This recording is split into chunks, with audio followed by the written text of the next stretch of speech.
Hello दोस्तों, स्वागत है आपका हमारे YouTube चैनल जीएस भाई मनीष उत्तम में।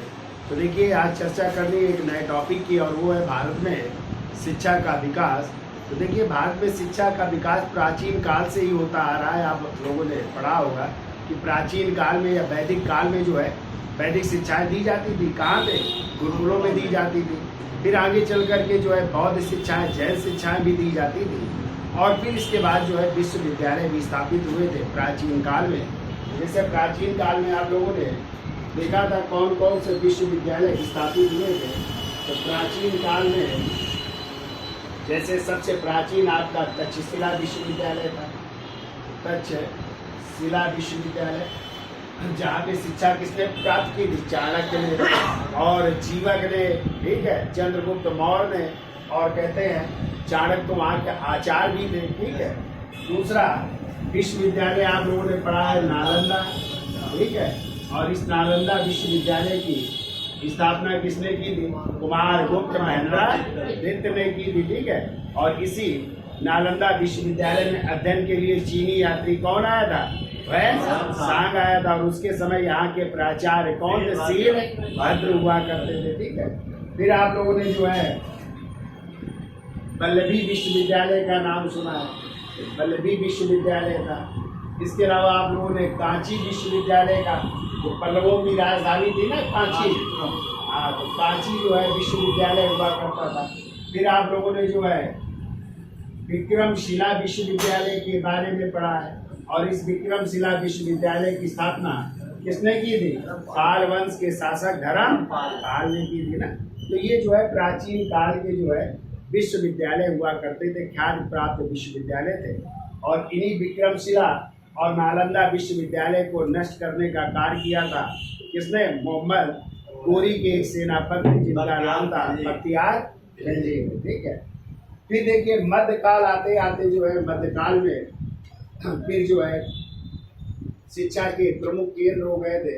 और वो थे, एक तो हो गया था आपका जौनपुर।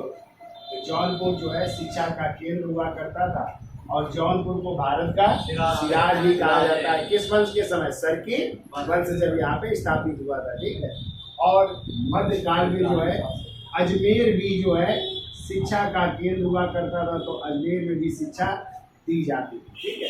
लेकिन यदि हम आधुनिक काल की बात करें तो आधुनिक काल में जो है शिक्षा का विकास हो रहा है। उस समय जो है बंगाल के जो गवर्नर जनरल है उनका नाम है वारेन हेस्टिंग्स। और वारेन हेस्टिंग्स ने जो है 1781 ईस्वी में एक मदरसे की स्थापना की। और उसी मदरसे का नाम था कलकत्ता मदरसा। कौन सा मदरसा? कलकत्ता मदरसा की स्थापना की गई किसके द्वारा? वारेन हेस्टिंग्स द्वारा, ठीक है। वारेन हेस्टिंग्स द्वारा कलकत्ता मदरसा की स्थापना की गई। और कहते हैं इस कलकत्ता मदरसा में जो स्नातक पास होते थे या जो यहाँ से पढ़ाई करते थे स्नातक, वो जो है ब्रिटिश काल में दुभाषीय का कार्य करते थे। किसका कार्य करते थे?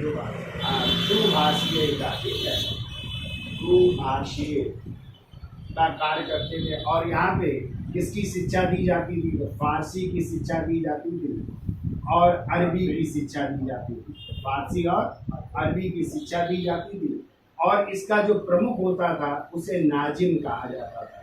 प्रमुख को क्या कहते थे? नाजिम कहा जाता था, ठीक है। तो कलकत्ता मदरसा कब स्थापित हो रहा है? 1781 ईस्वी में। किसके द्वारा? वारेन हेस्टिंग्स द्वारा, ठीक है। और यही के जो स्नातक पास आउट होते थे वो ब्रिटिश काल में किसका कार्य करते थे? दुभाषीय का कार्य करते थे। जो ब्रिटिश राज थे वहाँ पे दुभाषिया के रूप में जाते थे। कौन सी शिक्षा दी जाती थी? फारसी और अरबी में शिक्षा दी जाती थी। और इसका जो प्रमुख होता था उसे क्या कहते थे? नाजिम, या नाजिम भी कहीं कहीं मिलेगा, ठीक है। और नाजिम या नाजिम कहा जाता था, ठीक है। अब देखिए, इसके बाद जो है शिक्षा के विकास के लिए आपको पता है 1784 में एक और संस्था स्थापित की गई। और उसी संस्था का नाम है एशियाटिक सोसाइटी ऑफ बंगाल। इसकी स्थापना की जा रही है एशियाटिक सोसाइटी ऑफ बंगाल की स्थापना की गई, ठीक है। और ये संस्था बहुत पूछी जाती, किसके द्वारा की गई, तो सर विलियम जोन्स द्वारा, ठीक है। सर विलियम जोन्स ने जो है इस संस्था की स्थापना की थी कब, 1784 में, ठीक है। और उस समय भी जो है बंगाल का गवर्नर जनरल कौन है, वारेन हेस्टिंग्स। और कहते हैं वारेन हेस्टिंग्स के ये अच्छे दोस्त है कौन, सर विलियम जोन्स। कौन संस्था स्थापित हो रही है, एशियाटिक सोसाइटी ऑफ बंगाल। और इसी संस्था द्वारा, ठीक है, 1700 या नवंबर, कहीं कहीं मिलता है नवंबर 1784 या कहीं कहीं मिलता है 1785 ईस्वी में, ठीक है। इसी संस्था द्वारा एक पुस्तक जिसका संस्कृत से अंग्रेजी में अनुवाद किया गया था, उस पुस्तक का नाम है भगवद गीता। भगवद गीता का, ठीक है, जो किस भाषा में थी, संस्कृत में। और भगवद गीता को किसने लिखा है, वेद व्यास ने। चूंकि महाभारत का ये 6वां पर्व है जिसे भीष्म पर्व कहते हैं, ठीक है। और महाभारत किस भाषा में लिखी गई, संस्कृत। भगवद गीता भी किसमें हो गई, तो भगवद गीता का जो है संस्कृत से अंग्रेजी में अनुवाद हो रहा है। अंग्रेजी में अनुवाद हो रहा है किसके द्वारा, चार्ल्स विल्किंस द्वारा, ठीक है। चार्ल्स विल्किंस द्वारा जो है इसका अनुवाद किया गया, ठीक है। और यदि आ जाए इस भगवद गीता की प्रस्तावना को किसने लिखा था, ये कई बार पूछा गया है। तो इसकी प्रस्तावना स्वयं वारेन हेस्टिंग्स ने लिखी थी। किसने लिखी थी, वारेन हेस्टिंग्स ने लिखी थी। ये भी आपको याद रखना है, ठीक है। तो भगवद गीता की प्रस्तावना वारेन हेस्टिंग्स, बाकी अनुवाद किसने किया, चार्ल्स विल्किंस ने किया था। और इन्हीं चार्ल्स विल्किंस ने एक और पुस्तक का जो है अंग्रेजी में अनुवाद किया था, और वो थी हितोपदेश। और हितोपदेश किसकी है, नारायण पंडित की पुस्तक है ना। नारायण पंडित की पुस्तक हितोपदेश का भी जो है इन्होंने किस भाषा में, अंग्रेजी भाषा में अनुवाद किया था, ठीक है। तो ये भी आपको याद रखना है। कब किया था, तो लिख लेना, 1787 में। किसने किया था, चार्ल्स विल्किंस ने ही किया था, ठीक है। तो इन दोनों किताबों को जो है संस्कृत से किसमें, अंग्रेजी भाषा में अनुवादित किया है। तो यहाँ तक समझ में आ गया, ठीक है। प्राचीन काल में ये विश्वविद्यालय थे, मध्यकाल में ये थे, और आधुनिक काल की हम चर्चा कर रहे हैं। आधुनिक काल में कैसे शिक्षा का विकास हुआ। तो पहली संस्था 1781 में कौन सा मदरसा, किसने स्थापना की, वारेन हेस्टिंग्स ने। और यहीं से जो है जो स्नातक पास होते थे वो ब्रिटिश राज्यों में किसका कार्य करते थे, दो भाषीय का कार्य करते थे। काय की शिक्षा दी जाती थी, फारसी और अरबी भाषा की। और इसका जो प्रमुख होता था वो नाजिर या नाजिर कहता था, ठीक है।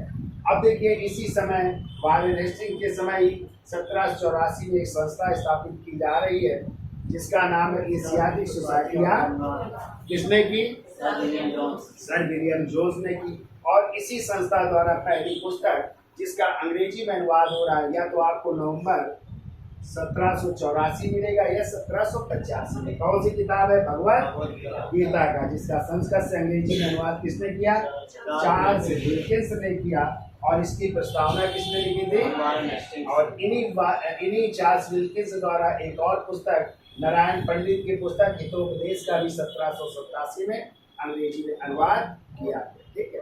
फिर एक और किताब पूछी जाती है, तो इसका स्क्रीनशॉट ले लो, फिर आगे चलते हैं। अब देखिए इसके अलावा इसी एशियाटिक सोसाइटी ऑफ बंगाल द्वारा 1789 ईस्वी में एक और पुस्तक है जिसका नाम है अभिज्ञान शाकुंतलम।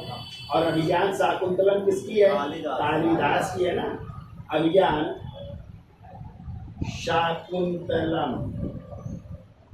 और ये भी किसमें थी, संस्कृत में। इसका भी अंग्रेजी में अनुवाद हो रहा है, और इसका अंग्रेजी में अनुवाद कर रहे हैं स्वयं सर विलियम जोन्स से ही कर रहे हैं, ठीक है। सर विलियम जोन्स ने किया, ठीक है।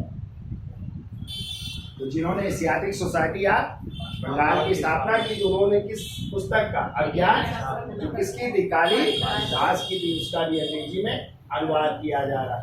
इसके अलावा एक और किताब है 1792 में और वो किताब है गीत गोविंद। और गीत गोविंद किसकी है?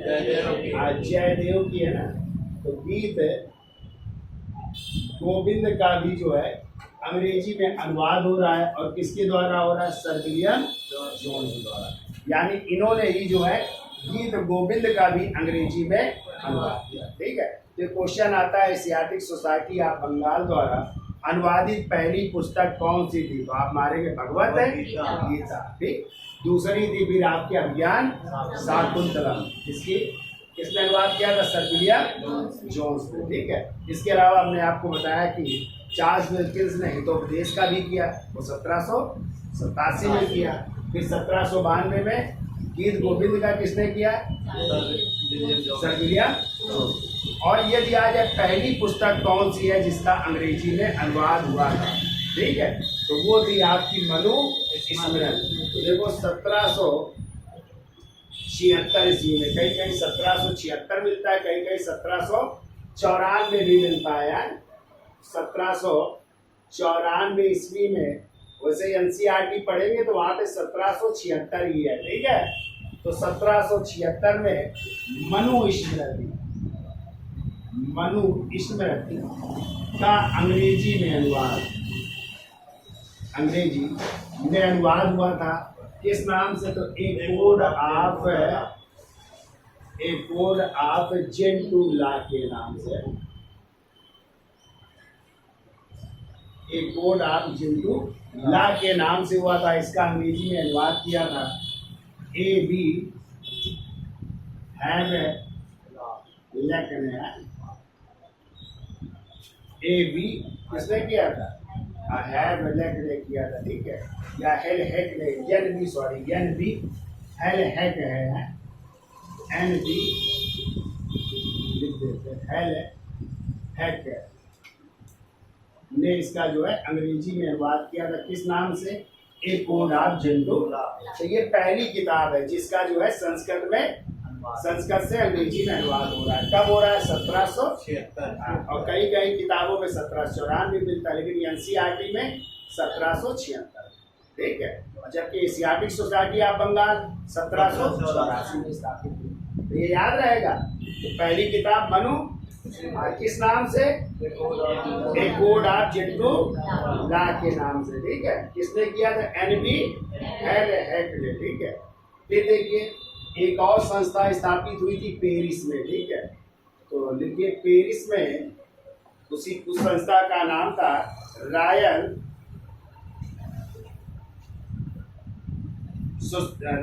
Asiatic society.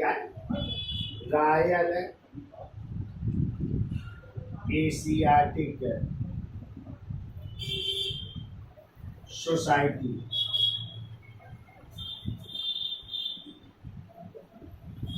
कहते हैं पेरिस में स्थापित रॉयल एशियाटिक सोसाइटी जो संस्था थी, इसकी सदस्यता प्राप्त करने वाले कौन भारतीय हैं? तो उनका नाम है मधुसूदन दत्त। ये किस संस्था के सदस्य बने थे? रॉयल एशियाटिक सोसाइटी की सदस्यता इन्होंने प्रदान की गई थी इनको। ठीक है। उनका नाम था मधुसूदन दत्त। ठीक है। फिर देखिए 1792 ईस्वी में वाराणसी में 1792 ईस्वी में वाराणसी में 1792 ईस्वी में वाराणसी में एक कॉलेज की स्थापना की गई थी जिसका नाम था संस्कृत कॉलेज।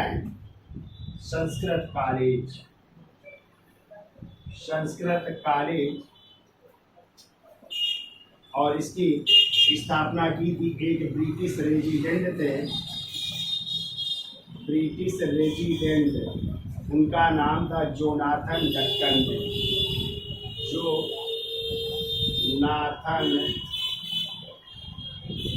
ने जो है इस संस्था की स्थापना की थी। एक संस्कृत कॉलेज या हिंदू कॉलेज की स्थापना की थी। ठीक है। तो ये भी आपको याद रखना है। कई बार पूछा गया है कि बनारस में संस्कृत कॉलेज की स्थापना किसने की? तो ब्रिटिश रेजिडेंट जिनका क्या नाम था? जो हिंदू कानून व दर्शन से संबंधित कॉलेज था। हिंदू कानून व दर्शन की यहाँ पे शिक्षा दी जाती थी। तो ये संस्कृत कॉलेज की स्थापना की जा रही थी। फिर देखिए, यदि आ जाए भारत में आधुनिक शिक्षा का जन्मदाता किसे माना जाता है, तो देखो भारत में आधुनिक शिक्षा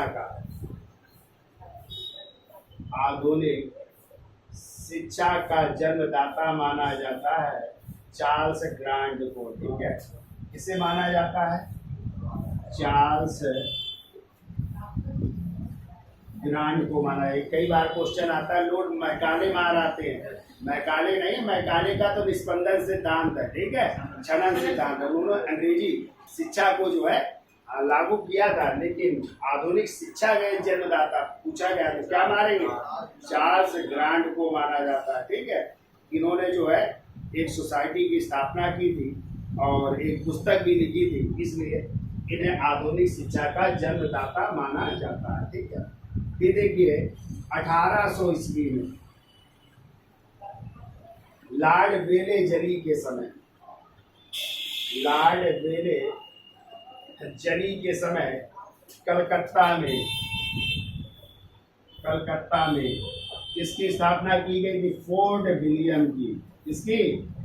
फोर्ट विलियम कॉलेज की स्थापना की गई थी। किला भी था, फिर कॉलेज भी था, और यहाँ पे जो है शिक्षा प्राप्त करते थे। और यहाँ से शिक्षा प्राप्त करके ये लोग जो है किसमें भर्ती होते थे? सिविल सेवा में भर्ती होते थे। ठीक है, लेकिन क्या हुआ फिर इसके बाद इसको 1800 जो है 2-3 में बंद कर दिया जाता है। ठीक है, यानी फोर्ट विलियम को कब बंद कर दिया गया? 1802 में इसको बंद कर दिया गया। और इसके बाद जो है लंदन का जो है एक कॉलेज हो गया जिसका नाम था हेलबरी कॉलेज। कौन सा? हेलबरी। फिर यहाँ पे जो है शिक्षा दी जाने लगी, किससे संबंधित? लोक सेवा, यानी ICS की परीक्षा पास करने वाले बच्चों को यहाँ पे शिक्षा दी जाने लगी। ठीक है, तो इंग्लैंड में जो है हेलबरी में भी प्रशिक्षण कार्य प्रारंभ किया गया। ठीक है, ये भी याद रखना है कि फोर्ट विलियम कॉलेज कब बना? 1800 में। उस समय भारत का या बंगाल का गवर्नर जनरल कौन है? लॉर्ड बेले जरी। इन्हीं के समय इसकी स्थापना हुई। ठीक है, अब देखो भारतीयों द्वारा भी स्थापित किया जा रहा है। जैसे आप लोगों ने पढ़ा होगा राजा राम मोहन राय पाश्चात्य शिक्षा के समर्थक थे ना, अंग्रेजी शिक्षा के समर्थक थे, तो इसलिए उन्होंने 1817 में कलकत्ता में जो है डेविड हेयर और इन्होंने मिल करके हिंदू कॉलेज की स्थापना की। ठीक है, तो इसका स्क्रीनशॉट ले लो, फिर आगे चलते हैं। अब देखिए 1817 ईस्वी में कौन कौन? अभी हमने बताया राजा राम मोहन राय,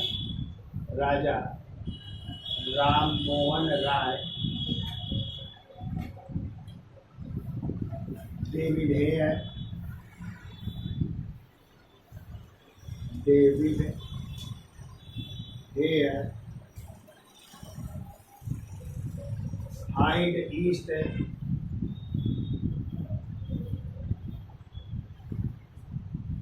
इन तीनों लोगों ने मिल करके जो है एक संस्था की स्थापना की, और वही संस्था कहलाती हिंदू कॉलेज। कौन सी संस्था की? हिंदू कॉलेज की स्थापना की। और यही हिंदू कॉलेज कालांतर में आज किस नाम से जाना जाता है? इसी को कहते हैं प्रेसिडेंसी कॉलेज।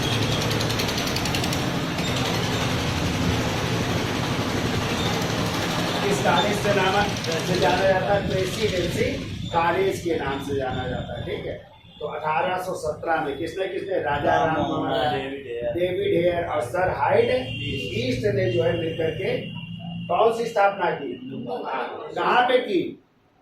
कलकत्ता में। ठीक है, याद रखिएगा, कलकत्ता में। किस कॉलेज की?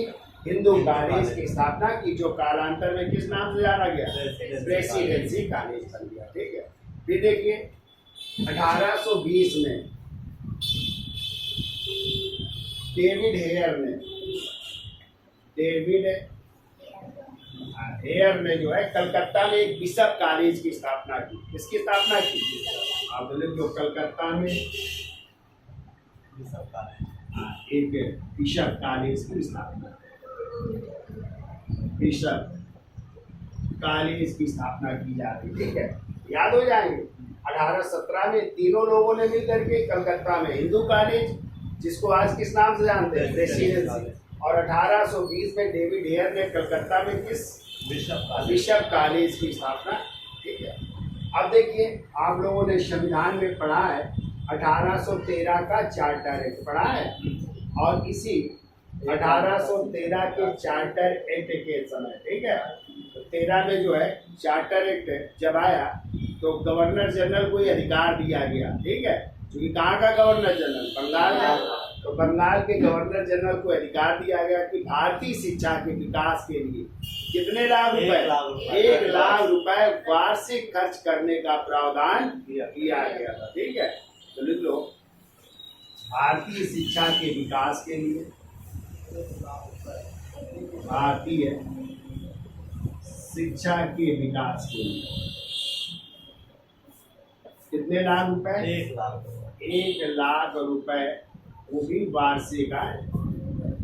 वार्षिक खर्च करने का प्रावधान किया गया कि सरकार जो है हर साल जो है भारतीय शिक्षा के विकास के लिए क्या करेगी? 1 लाख, उसके उत्थान के लिए, उसकी उन्नति के लिए 1 लाख रुपए प्रति वर्ष खर्च किया जाएगा। ठीक है, तो ये कार्य किया गया। ठीक, और इसी समय फिर विवाद हो जाता है, कौन सा? प्राच्य और पाश्चात्य। तो कुछ जो है अधिकारी, जो अंग्रेज अधिकारी थे, वो प्राच्य शिक्षा यानी भारतीय शिक्षा के समर्थक थे, अरबी फारसी शिक्षा के समर्थक थे, और कुछ जो है पाश्चात्य शिक्षा के समर्थक थे। ठीक है, कि अंग्रेजी में शिक्षा दी जाए। तो अंत में जो है जब 1833 में जब एक्ट आएगा, और उसी एक्ट के तहत जो बंगाल का गवर्नर जनरल होगा वो क्या बन जाएगा? भारत का गवर्नर जनरल बनेगा। ठीक है, तो भारत के प्रथम गवर्नर जनरल कौन बनेंगे? Lord William Bentinck. और उन्हीं लॉर्ड विलियम बेंटिंग ने जो है गवर्नर जनरल की जो परिषद थी उसमें चौथे सदस्य के रूप में फिर एक व्यक्ति को नियुक्त किया जाएगा, और वो होगा विधि सदस्य, कानूनी सदस्य, और उसका नाम होगा लॉर्ड मैकाले। और लॉर्ड मैकाले का फिर एक सिद्धांत आएगा जिसका नाम है फिल्ट्रेशन थ्योरी या छनन सिद्धांत। और उन्होंने कहा था कि यदि उच्च वर्ग को अंग्रेजी में शिक्षा दी जाए तो छन करके निम्न वर्ग भी उसको प्राप्त करना। यदि हम उच्च वर्ग को अंग्रेजी में शिक्षा देंगे तो जो निचले वर्ग है वो भी अंग्रेजी को ग्रहण करने के लिए प्रयास करेंगे। ठीक है, इसे कहते हैं फिल्ट्रेशन थ्योरी या छनन सिद्धांत। ठीक है, और इन्होंने ही जो भारत के ग्रंथ थे उनकी तुलना एक यूरोपीय अलमारी के एक तख्ते से की थी। ये समूचे जो है यूरोप की एक अलमारी का तख्ता है, वो समूचे भारत के जो है साहित्य से अधिक मूल्यवान है। ये बात भी किसने कही थी? लॉर्ड मैकाले ने की। ठीक है, तो चलिए आगे देख लेते हैं। तो देखो, प्राच्य शिक्षा और पाश्चात्य शिक्षा के समर्थक। तो देखो, प्राच्य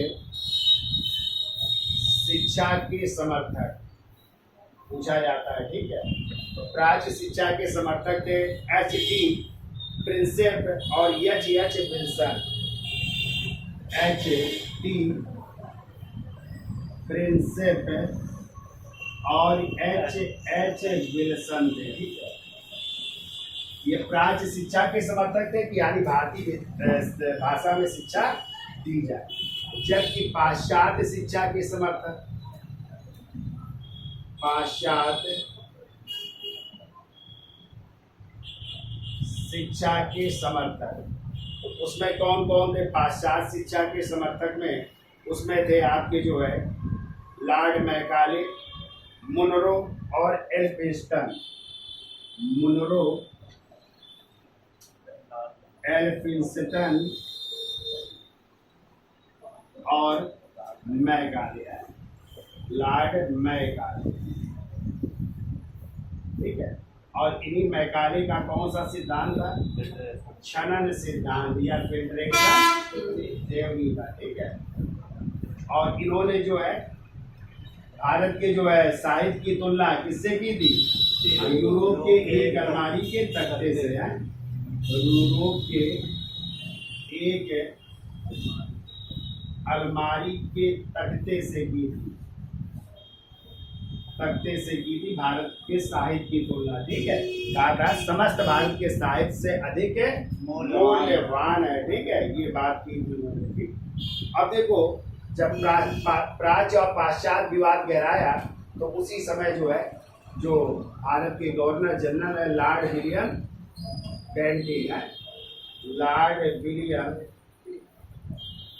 बेंटिंग द्वारा जो है एक कानून लाया गया और उसी कानून के तहत अंग्रेजी भाषा को क्या किया गया? स्वीकार किया गया। कब?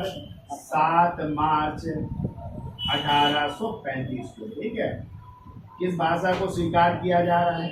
अंग्रेजी भाषा को स्वीकार किया गया।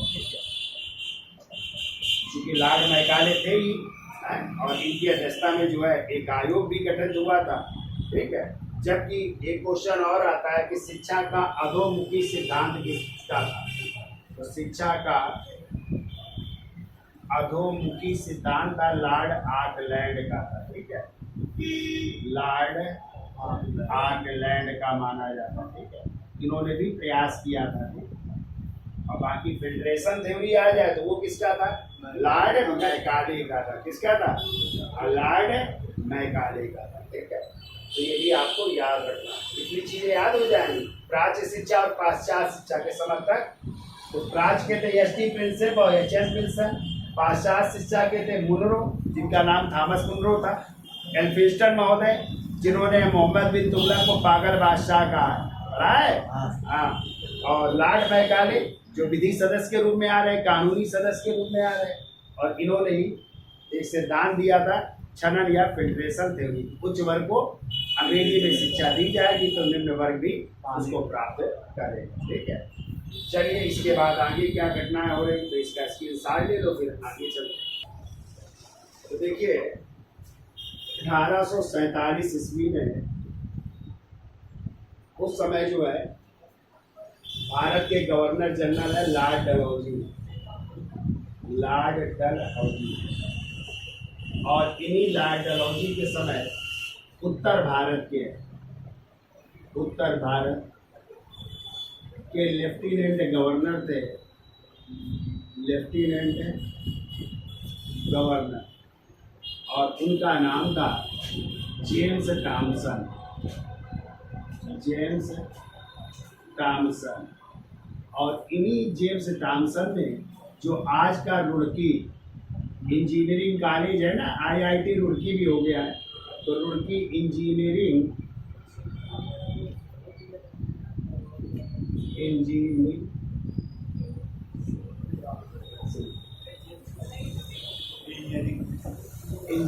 कॉलेज की स्थापना की थी। ठीक है, कब की गई थी?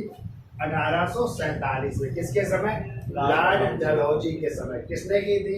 उत्तर भारत के लेफ्टिनेंट गवर्नर थे जिनका नाम था जेम्स टॉमसन। ठीक है, इन्होंने की थी IIT रुड़की। तब IIT नहीं था, रुड़की इंजीनियरिंग कॉलेज बना था। ठीक है, अब देखिए इसके बाद जो है एक और आ रहा है 1854 का वुड डिस्पैच।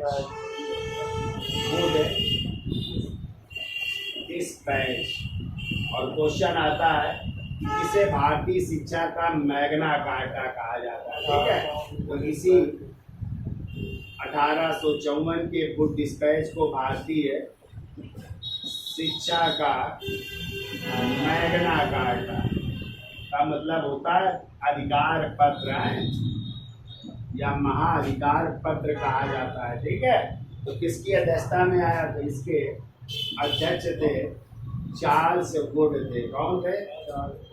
चार्ल्स वुड की अध्यक्षता में आ रहा है, इसलिए इसका नाम ही हो जा रहा है वुड डिस्पैच। ठीक है, और इसी वुड डिस्पैच की सिफारिश पर जो है 1857 में, ठीक है, लंदन विश्वविद्यालय को आधार बना करके, लंदन विश्वविद्यालय को आधार बनाया गया। को आधार बना करके भारत में 3 विश्वविद्यालय स्थापित किए गए थे।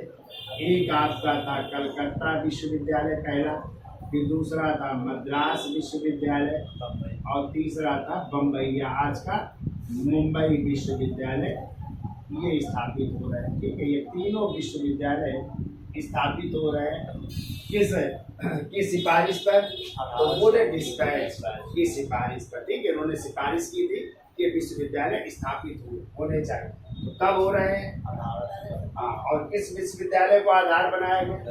लंदन विश्वविद्यालय को जो है आधार बना करके बाद में 3 विश्वविद्यालय स्थापित किए जा रहे हैं। ठीक है, इसमें जो है पाश्चात्य शिक्षा, कला एवं दर्शन तथा साहित्य के क्षेत्र में विकास करना याद हो जाएगा। ठीक है, पूछा जाता है कि लंदन विश्वविद्यालय को आधार बना करके जो बाद में 3 विश्वविद्यालय स्थापित किए गए, तो किसकी सिफारिश पर? तो वो डिस्पैच की सिफारिश पर जो है स्थापित किए जा रहे हैं। ठीक है, अब देखिए इसी समय आप लोगों ने बाल गंगाधर तिलक का नाम सुना?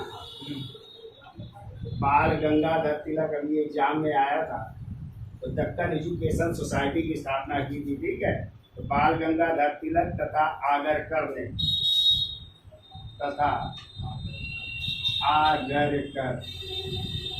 ने बम्बई में दक्कन एजुकेशन सोसाइटी की स्थापना की। दक्कन एजुकेशन सोसाइटी की स्थापना की थी। इसने तिलक और आगरकर ने की थी। ठीक है, याद हो जाएगा। अब इसके बाद फिर कमीशन आ रहा है, हंटर कमीशन, WW हंटर की, जिसमें जो है किस पर जोर दिया गया? प्राथमिक शिक्षा। वैसे तो माध्यमिक शिक्षा पर भी जोर दिया गया, लेकिन सर्वाधिक जोर दिया गया था प्राथमिक शिक्षा पर। ठीक है, किसके समय आया था? लॉर्ड रिपन के समय। किसके समय? Lord Ripon. इसका स्क्रीनशॉट ले लो, फिर आगे चलते हैं।